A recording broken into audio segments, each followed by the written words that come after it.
Paul admonished the young Timothy in 1 Timothy chapter 4 verse 12 to be an example to the believers.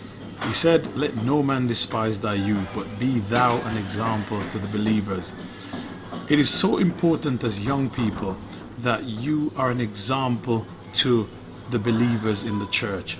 I think there are lots of senior individuals who will look down on you, or some of them will not trust you because of your youthfulness, because of maybe in their minds your lack of experience or your lack of commitment.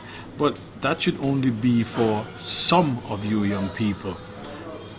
When Paul spoke to Timothy, he was in a very precarious position. The church in Ephesus had just started. He wanted a leader, and Timothy was the one that he chose. Timothy was very, very young.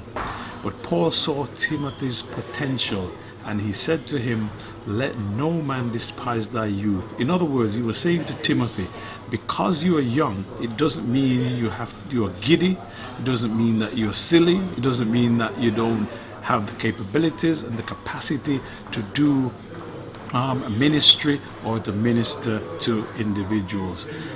You have to remember, young people, that you have a lot of potential, you have a lot of creativity, you have a lot of wherewithal, that you can make an impact and a significant contribution to church life and to community life.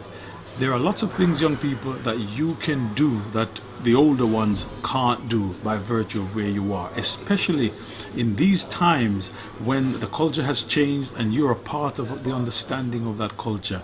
And I believe that God has allowed you to be alive at this time in Earth's history because God knows your DNA.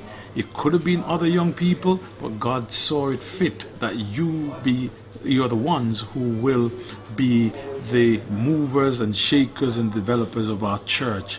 I believe that you can do so much for your church that is beyond imagination.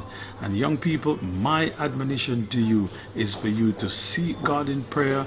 Let God give you a vision of what you can do to fulfill the gospel commission in the 21st century. God has called you because he knows that you are able, you are capable, and that you can make a significant contribution to the church. I do not believe that your existence now is coincidental. I believe that it's providential that you are here in the 21st century at a time like this when the world is in a mess, that God is calling a group of young people to say, you are the ones who I want to finish the work that I called this church 100 and over 170 years ago. And young people, the church now should be in your hands, and if you commit your life to God, it's in capable hands. I pray that God will strengthen you, give you wisdom, give you insight, and that you'll make an impact upon your church and upon your community, so much so that Christ can come very soon, because that is the longing of all of our hearts, that Jesus will come and take us home.